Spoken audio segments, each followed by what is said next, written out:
সুস্থ থাকা হচ্ছে অনেক বড় একটি নিয়ামত। সুস্থ থাকলে আপনি আল্লাহর ইবাদত করতে পারবেন। টাকা পয়সা থাকলে আপনার জন্য ইবাদত করা সহজ হবে। আপনি হজ করতে যাবেন, টাকা পয়সার দরকার আছে না নাই? এরপরে আপনি নামাজ পড়বেন, নামাজ পড়ার জন্য সতর ঢাকার জন্য কাপড় কিনতে হবে, কাপড় কেনার জন্য টাকা পয়সার দরকার আছে না নাই? টাকা পয়সার দরকার আছে। তবে টাকা পয়সা আমাদের মূল লক্ষ্য নয়, আমাদের মূল লক্ষ্য হচ্ছে জান্নাত।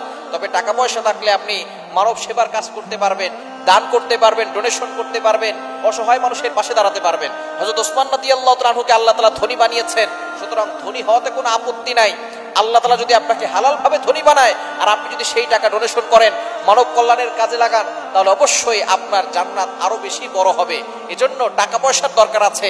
অভাব এবং খারাপ একটা জিনিস, এই অভাব মাঝে মধ্যে আল্লাহ পরীক্ষা করার জন্য দিয়ে থাকেন, কিন্তু এই অভাবের কারণে অনেক দারিদ্র ব্যক্তিরা তারা তাদের ঈমানটাকে নষ্ট করে ফেলে। এজন্য অবশ্যই আমাদেরকে সতর্ক থাকতে হবে এই বিষয়ে।